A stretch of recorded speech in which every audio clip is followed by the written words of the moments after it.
प्रिय छात्रों, आप सभी का स्वागत है हिंदी विद डॉक्टर सतीश। आज से हम लोग व्याकरण का एकदम जड़ से शुरू करने वाले हैं। आप चाहे जिस परीक्षा की तैयारी कर रहे हो, चाहे वो आपका एसआई हो, आरओ हो, टेट हो, पेट हो, टीजीटी, पीजीटी, इन तमाम विभिन्न प्रतियोगी परीक्षाओं में आपकी व्याकरण पूछी जाती है। आपका एक भी प्रश्न गलत होने का प्रश्न ही नहीं। और देखो, आप लोग ये देख लीजिए, इस बोर्ड को लिखने में कितना परिश्रम लगा है। आप लोग इतने ही ध्यान से पढ़िए, और जैसे आप ध्यान से पढ़ेंगे आप आगे बढ़ेंगे। आपका कोई भी प्रश्न किसी परीक्षा में गलत होने वाला नहीं है, इसलिए आप सब ध्यान से पढ़ें। चलिए, बिना किसी भूमिका के हम लोग जुड़ते हैं सीधे अपने प्रश्नों से, अपने विषय से। तो आज हम इस वीडियो में क्या पढ़ने वाले हैं, एक नया वीडियो, एक नए पैटर्न पर लेकर आए हैं, वर्ण विचार। पहला टॉपिक व्याकरण का हम लोगों ने क्या लिया, वर्ण विचार। देखो, वर्ण विचार, अब आप थोड़ा बोर्ड को ठीक से इधर पकड़ मकड़ नहीं, वर्ण या अक्षर। वर्ण को क्या कहते हैं, अक्षर। एक बात समझ लो, ये सब अलग अलग किताबों में बड़ा भ्रम है और चैनलों पर भी अलग अलग चीज़ें बताई जा रही हैं। भाषा की जो सबसे छोटी इकाई है, देखो मैंने यहाँ लिख भी दिया है, भाषा की सबसे छोटी इकाई ध्वनि कहलाती है। ये प्रश्न आपका पूछा जाता है, भाषा की सबसे छोटी इकाई तो वर्ण नहीं है, ध्वनि है। लेकिन अगर ध्वनि विकल्प में नहीं है तो इसी ध्वनि का लिखित रूप क्या कहलाता है, वर्ण कहलाता है। इधर ध्यान दो, भाषा की सबसे छोटी इकाई ध्वनि है, ध्वनि का लिखित रूप क्या कहलाता है, वर्ण है। अच्छा, वर्ण को अक्षर कहा गया। अक्षर का अर्थ होता है अक्षर। आ मिलने से जब वो निषेधात्मक अर्थ देता है तो क्षर का होता है नष्ट हो जाना, और आ लग गया, इसका मतलब जो क्षरण ना हो, जिसके बाद उसके टुकड़े ना किए जा सकें। तो अगर आप थोड़ा सा विचार करेंगे तो अक्षर का मूल आधार होता है स्वर, यानी कि स्वर बोला आ, ओ, इनके टुकड़े नहीं हो सकते, ये अक्षर हैं। ब्रह्म को भी अक्षर कहा जाता है, क्योंकि हर व्यंजन में, जैसे आपने लिखा माँ, तो माँ में आ छिपा हुआ है। हर व्यंजन में स्वर लगा होता है, इसीलिए व्यंजन को भी अक्षर कहा जाता है। ये दोनों एक दूसरे के समानार्थी के रूप में प्रयोग होते हैं। अब आपकी एक बात समझ में आ गई होगी, चाहे वर्णमाला कहो चाहे अक्षरमाला कहो, अक्षर का आधार स्वर है। चूँकि व्यंजन में भी स्वर है, इसलिए उसे भी अक्षर कह दिया जाता है। लेकिन अब इसके टुकड़े संभव नहीं हैं, या ऐसे समझ लो कि एक झटके में जिसका उच्चारण हो जाता है वो अक्षर कहलाते हैं। देखिए, वर्ण दो प्रकार के हैं, एक है स्वर और दूसरा होता है वर्ण का प्रकार व्यंजन। आज इस वीडियो में हम लोग केवल स्वर पर, ये जितना चार्ट है ध्यान रखना, ये व्यंजन का नहीं है। व्यंजन का वीडियो हम लोग अगले वीडियो में, व्यंजन का अध्ययन हम लोग कब करेंगे, अगले वीडियो में करेंगे। उस पर हम लोग गहन चर्चा करने वाले हैं। आज हम लोग केवल चर्चा करेंगे स्वर पर। तो प्रिय छात्रों, आपको पता है स्वर कितने हैं? 13 नहीं है बेवकूफ, 11। कितने स्वर हैं? 11। तुम अंग और आ गिन रहे हो, छोटा बड़ा, छोटी बड़ी, छोटा बड़ा और ए आए ओ आओ अंग आ। अंग आ स्वर नहीं है, उनको निकाल दो। तो स्वर कितने हैं? 11। लेकिन और ध्यान रखना, भोलानाथ तिवारी, भाषा विज्ञान वाले, तो भोलानाथ तिवारी ने अपनी पुस्तक में कहा उच्चारण की दृष्टि से स्वर कितने हैं? 10 होते हैं। कितने? 10। और आगे चल के इन्हीं 10 का ही विश्लेषण है। उन्होंने री को कहा, री ये इसका द्योतक है और इसका निर्माण हुआ वर्ण विच्छेद के अनुसार रा और ई, यानी कि रा और ई ये स्वर और व्यंजन का मिला जुला रूप है। ये ध्यान में रखना पड़ेगा। क्यों? क्योंकि और भी कोई स्वर आप गिनो ना, आ ई उ, है ना, ए ऐ, इस तरीके से उनमें कोई दूसरा व्यंजन नहीं शामिल होता है। इसलिए इन्होंने री को नहीं माना और उच्चारण के आधार पर स्वर को कितना माना? स्वरों की संख्या 10 माना। अब इसका हम लोग समझेंगे विभाजन। बहुत ध्यान से सुनो, अगर इस चार्ट को आपने दिमाग में बैठा लिया तो ये वास्तव में जो कितना कठिन है वो उतना ही सरल हो जाएगा और आपका प्रश्न नहीं गलत होगा। इस पे आगे हम MCQ भी बताने वाले हैं। अब तक की चाहे SSC हो, रेलवे हो, बीएड एंट्रेंस के लिए एकदम रामबाण है वीडियो। बीएड वाले तो इसको छोड़े ना। चलिए यहाँ पर हम लोग लिख भी दें बीएड एंट्रेंस में तो इससे प्रश्न आना ही आना है। अब देखो पहला विभाजन इसका हम लोग कितने आधार पर कर सकते हैं? मात्रा, उच्चारण, समय के आधार पर। अब ये समझ लो मात्रा होती क्या, जैसे आप लोग दोहा छंद वगैरह नहीं सुने थे, दोहा कहे कि इसमें गुरुजी मात्रा लगाना बताए थे, तो वो मात्रा कुछ नहीं होती है। मात्रा केवल उच्चारण समय होता है।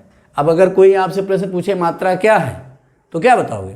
मात्रा उच्चारण समय है। उच्चारण में लगने वाला समय क्या कहलाता है? मात्रा। तो इसके आधार पर विभाजन। फिर दूसरा है बनावट के आधार पर। ये जो स्वर हैं वो बने कैसे हैं? गोल बने हैं, चौकोर बने हैं, मूल हैं, संधि है, इनके आधार, बनावट के आधार पर।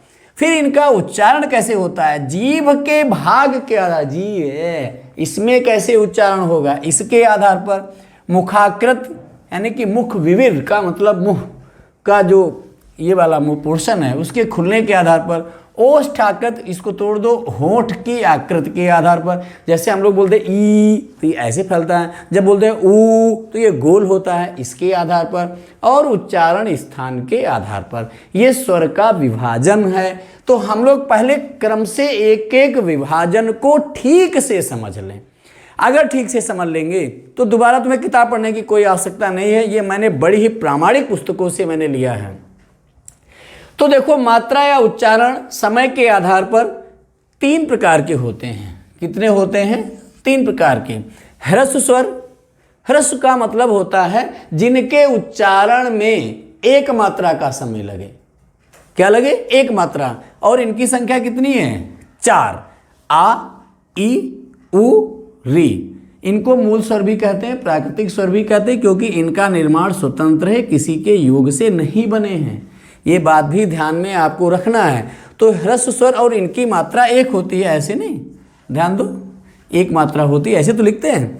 दीर्घ स्वर, इनकी संख्या है 7, क्योंकि स्वर तुम्हारे हैं 11, 7 और 4 11। जिनके उच्चारण में कितना समय लगे? भाई एक लगेगी तो ह्रस्व हो जाएगा। ह्रस्व को लघु भी बोलते हैं। तो जिनके उच्चारण में 2 मात्रा का समय लगे।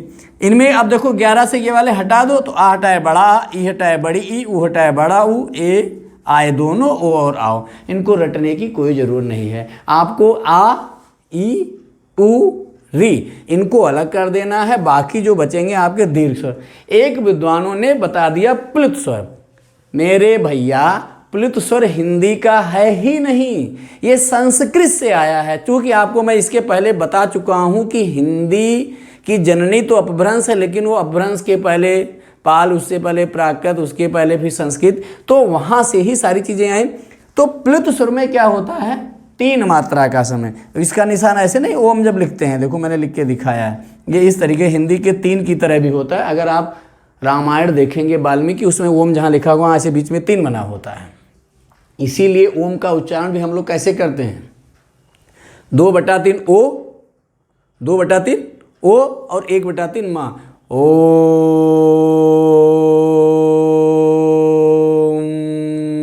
ऐसे करते हैं। तो इसमें 3 मात्रा का समय या उससे अधिक का समय लगा होता है। अब आपकी समझ में आ गया होगा कि उच्चारण के आधार पर स्वर के कितने भेद होते हैं। तो 3 होते हैं। 3 में तीसरा हमारी हिंदी का है नहीं, हमें 2 याद रखना है। तो ह्रस्व और दीर्घ, ये आपकी समझ में आ गया। दूसरा है बनावट के आधार पर। विद्वानों ने विभाजन किया कि बनावट के आधार पर स्वर कितने होते हैं।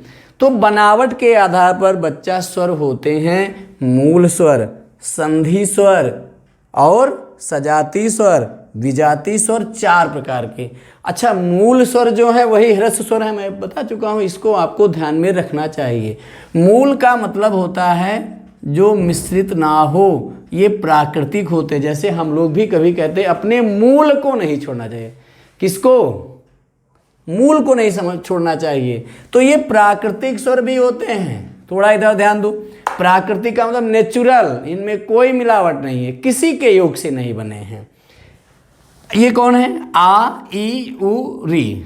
इसीलिए री को विद्वान भोलानाथ तिवारी ने स्वर ही नहीं माना। इसमें का स्वर और व्यंजन दोनों है। दूसरा है संधि स्वर, ये ध्यान रखना, इससे प्रश्न बनता है। तो संधि स्वर कितने हैं? 7 हैं। बड़ा, बड़ा का निर्माण कैसे होगा? आ मिला दे बड़ा आ हो गया। बड़ी ई कैसे बनेगी? छोटी छोटी मिला के बड़ी बन गई। बड़ा ऊ कैसे बना? छोटा ऊ मिला के बड़ा ऊ। अब अय का निर्माण पूछता है, ये प्रश्न देखो बन गया। यहां तक तो आसान लगा तुम्हें। ए कैसे लिखा जाएगा? आ में ई लगा दिए तो क्या बन जाएगा? ए। अय कैसे बनेगा? आ में ए जुड़ जाएगा, ये संधि स्वर है, ये प्रश्न बनता है। ओ कैसे बनेगा? आ और ऊ। औ कैसे बनेगा? आ और ऊ। तो ये होते हैं संयुक्त स्वर, इनको संधि स्वर भी कहते हैं। संधि का मतलब होता है जुड़कर बनना, संयुक्त का होता है मिलकर बनना। दोनों एक ही चीज है ना? आ रहा ना समझ में? दूसरा होता है सजात। देखो जाति का मामला तो आजकल बस में भी जाओ तो पहले आदमी पूछता है आप कौन हैं, इतना है तो वहाँ भी वही है। सजातीय स्वर, सजाती माने जो एक जैसे हैं, आ और आ, ई और ई, उ और उ, ठीक है। और विजातीय जो अलग अलग स्वर, आ और ई, आ और क्या मिलके बना था? ई मिलके ए बना था तो ये विजातीय हो गया। आ और ए मिलके ए बना था तो ये विजातीय है। ऐसे ये 4 कैसे हैं? विजातीय स्वर हैं। तो आपकी समझ में आ जाना चाहिए, क्या समझ में आ जाना चाहिए कि बनावट के आधार पर स्वर कितने प्रकार के होते हैं? 4 प्रकार के होते हैं, मूल स्वर और संधि स्वर। ये आपके इंपॉर्टेंट हैं। मूल स्वर क्या है? प्राकृतिक स्वर हैं, जिनका निर्माण स्वतंत्र रूप से होता है, किसी के उससे नहीं होता है। ये प्रश्न बहुत ही इंपॉर्टेंट है, इनको MIP लिख सकते हो, मोस्ट इंपॉर्टेंट क्वेश्चन है ना, मोस्ट इंपॉर्टेंट। तो ये अग्र स्वर इनका कैसे हुआ? जीभ के भाग, जीभ देखो ऐसे मान लो, ऐसे जीभ कैसे भाई? ऐसे जीभ मान लो कैसे भी बनी हो, ये जीभ ही मान लेते हैं। अब इसके भाग के आधार पर, ये भाग आगे वाला है जहाँ से हम लोग चटकारे ले रहे हैं, ये और ऐसे, इसके आधार पर कैसे स्वर का विभाजन किया जाएगा? 3 प्रकार के होते। कितने? 3 प्रकार का विभाजन इसका करने वाले हैं। कैसे? अग्रस्वर, अग्रस्वरों की संख्या है 4। कितनी? 4। अग्र का मतलब जो जवान के आगे यहाँ से बोले जाएं, अग्रभाग है ना। जैसे आपको बोलना है ए आय, ई, ये क्या कहलाएंगे? अग्रस्वर। क्या कहलाएंगे? अग्रस्वर। और मध्य स्वर केवल होता है आ, छोटा। ये ध्यान में रखना, ये प्रश्न पूछा जाता है इनमें से मध्य स्वर है। ये मैं अभी प्रश्न आपको बताऊंगा MCQ, वो अब गलत नहीं होना चाहिए, केवल 4 देख के बताना है। तो अग्रस्वर हो गया ये, और मध्य स्वर हो गया आ। तो पश्च स्वर बाकी जो बचे, बड़ा, छोटू, बड़ा, ओ और आओ, और ये वाला तो क्या है? ये बाहर से आगत स्वर बोलते हैं, ये क्या कहलाएंगे? पश्च स्वर। तो अग्र स्वरों की संख्या 4, मध्य स्वर की 1, 4 1 5, और ये हो गए 5 5 10। देखो री को इसमें नहीं माना गया। अब इनको कैसे याद रखे? तो एक ट्रिक बनाई गई। अग्रे, अग्री, आप। अग्रे माने अग्र स्वर में क्या आएगा? ए आए। अग्री, ई। अब देखो यहां से पकड़ना है, ए आए, ई, ये क्या हो जाएंगे? अग्र स्वर। और आ का मतलब आ, और मा का मतलब मध्य। ये मैंने बनाया है, कहीं किताबों में नहीं है। तो ये आ जो है ये मध्य स्वर है, बाकी सब क्या है? पश्च स्वर हैं। तो ये आपको ध्यान में रखना है। देखो बहुत जल्दबाजी में ना समझो, पूरा इसको एक बार आप लोग बैक करके सुन लेना वीडियो। अगर आपने इसको ठीक से समझ लिया, मुस्करा के हंस के इसको समझ लिया, तो आपको दोबारा पढ़ना नहीं पड़ेगा, मेरी गारंटी है। अगला जो विभाजन है हम लोगों का, अच्छा एक बात बताओ, तुम लोग मुंह कितने प्रकार से बना सकते हो? जो आजकल चलन में चला ऐसे वाला, वो वाला, यहाँ बड़ा काम का होने वाला है। मुख आकृति के आधार पर। अब कैसे?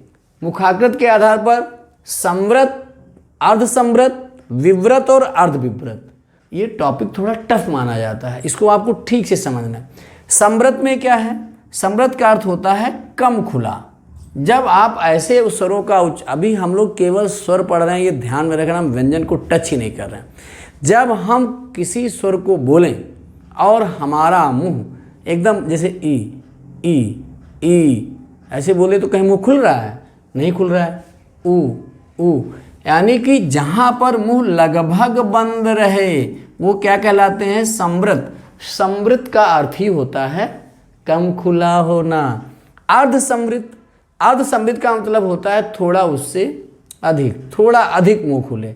जैसे आप बोलेंगे ए, अब देखो बोलना है हमको ई में मुंह नहीं खुल रहा, ई ऊ। लेकिन जब बोलेंगे ए तो ए में थोड़ा मुंह ज़्यादा खुल रहा, ओ थोड़ा मुंह ज़्यादा खुल रहा है, तो ये क्या हो गया? अर्ध समृत। ऐसे विव्रत, विव्रत का मतलब होता है फैल जाना, यानी जब आपका मुंह फैल जाए। जैसे आपको बोलना है बड़ा आ, मुंह फैला, अपना भी मुंह फैला के देख लो, आ, तो ये है क्या? विव्रत। अर्ध विव्रत का मतलब है विव्रत से थोड़ा कम। जैसे आ, देखो आ और आ में अंतर है, ए, औ और आ, ये क्या कहलाते हैं? अर्ध विव्रत। इसको मैंने एक ट्रिक के माध्यम से समझाया है कि आप पूरे स्वर लिख लो, केवल बड़ा के नीचे विव्रत कर दो, बाकी 4 समृत कर दो, और ये ऐसे बना के अर्ध समृत कर दो, तो ये 3 हो गए, बाकी जो बचे वो क्या हो जाएंगे? वो हो जाएंगे अर्ध विव्रत हो जाएंगे, बात खत्म हो जाएगी। अगला है ओष्ठ के आधार पर। जैसे तुम लोग मुंह बनाते हो आजकल, वैसे ही होंठ भी, बच्चियां ज़्यादा होंठ बना लेती हैं।